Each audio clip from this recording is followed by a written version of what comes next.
Let me set the scene for you. It was late, probably around 9 or 8. The office had cleared out hours earlier. But my boss, let's call her Sarah, asked me to stay behind. She said there was a last-minute client dinner by the beach. Nothing weird about that, right? I'd done dinner meetings before. So I said yes. We drove separately but met at this small seafood place right on the shore. The kind of place where the waves are so loud you have to lean in to hear each other. Wooden tables, string lights, sand in your shoes within 5 minutes. Very casual. Very chill. Sarah was already there when I arrived. She waved me over to a table near the water. And here's the first thing you need to understand. Sarah is not the touchy-feely type. She's sharp, direct, always 5 steps ahead. She's the kind of boss who sends emails at 2 a.m., but also remembers your mom's birthday. Respectful, but distant. So when I sat down next to her, not across from her, but next to her, I thought it was just because the table was small. The shore was loud. It made sense. We ordered food. Talked about the client. Normal stuff. But then the client cancelled. Got a text saying something came up. So now it's just me and my boss, alone, on a Friday night, by the water. Awkward. A little. But we were both hungry, so we stayed. That's when things got strange. Sarah started asking me personal questions. Not the usual how's your weekend stuff. Real questions. Do you ever feel like you're pretending at work? Have you ever been in love? Deep stuff. The kind of questions you ask someone at 2 a.m., not 9 p.m. over fried calamari. I played it cool, but inside I was thinking, why is she asking me this? And here's where the psychology gets interesting. When someone in power, like a boss, suddenly shifts from formal to personal, your brain doesn't know how to react. You feel special, but also nervous. Studies show that people in positions of authority can create what's called emotional leakage when they break their usual patterns. That means their real feelings accidentally slip out. And that's exactly what started happening. Now here's the problem. I'm an employee. She's my boss. Anything that happens between us could blow up my career. One wrong move, one misunderstood signal, and suddenly I'm the guy who got weird with his manager. No thank you. But at the same time, the night was beautiful. The waves were hitting the shore. She was sitting close, too close for a boss. Our shoulders were almost touching. And every time she laughed, she'd turn her head toward me. And I could smell her perfume. Not the strong office perfume. Something softer, like coconut and salt water. I had 2 choices. 1. Pull back, create distance, keep it professional. 2. Lean in and see what happens. But here's what nobody tells you about these moments. You don't actually get to choose. Your body chooses for you. Your eyes, your posture, the way you don't move away when someone gets close, that's your answer. So I stayed. I didn't move my shoulder. I didn't check my phone.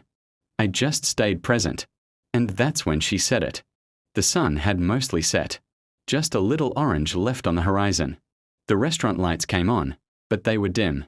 Sarah turned to me, her face maybe 10 inches from mine. And she said softly, "Act like you're with me tonight." I froze. Not because I was scared, but because my brain was trying to translate what she just said. Act like I'm with her. We are together. We are sitting at the same table, eating the same food. But I knew what she meant. She meant act like we're a couple. Act like I'm not her employee. Act like this is a date. And then I saw why. Across the restaurant, a man was staring at us. Older guy, maybe in his 50s. Wearing a suit that was too hot for the beach. He wasn't eating. He was just watching. Sarah whispered, "That's my ex-husband.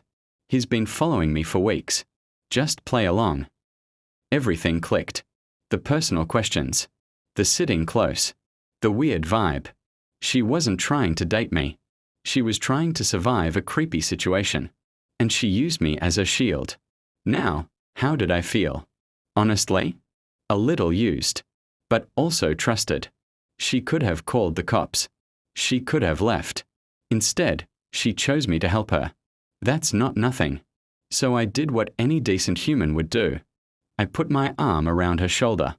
leaned in like I was telling her a secret, and smiled at the ex-husband like to say, "Yeah, she's with me. Got a problem." The guy's face went red. He stood up, stared for another 10 seconds, then walked out. Didn't say a word. Just left. Sarah let out a breath she'd been holding for what looked like years. She put her hand on my knee and said, "Thank you. I'm sorry I didn't tell you sooner. I didn't know if you'd believe me." Here's the part that stuck with me. After the guy left, Sarah didn't move away. She stayed close. Her hand stayed on my knee for another minute. And she said something I'll never forget.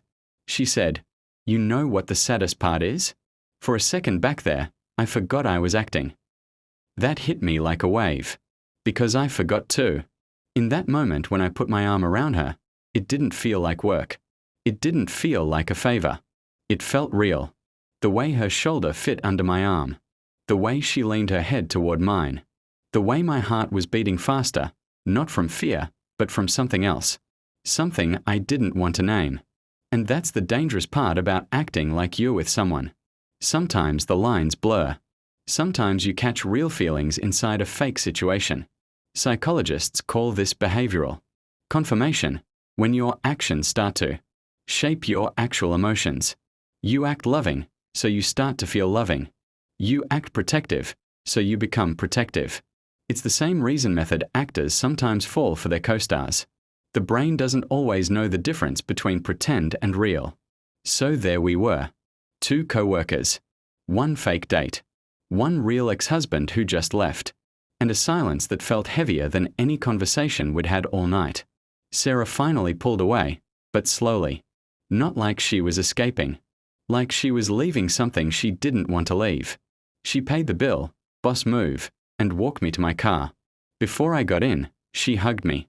A real hug. Not the side hug you give a coworker. A full, both arms, face in your chest hug.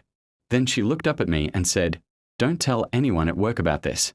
And also, don't forget about it." Then she got in her car and drove away. So what did I learn from all this? A few things. First, people in power are still people. They get scared. They get lonely. They make mistakes. Second, sometimes the most powerful thing you can do for someone is just show up and play along. You don't need a plan. You don't need to know the whole story. You just need to be present. Third, and this is the one that still messes with my head, fake. Situations can create real emotions. You can always control who you catch feelings for, even when you know it's a bad idea, even when it's your boss, even when it started as an act.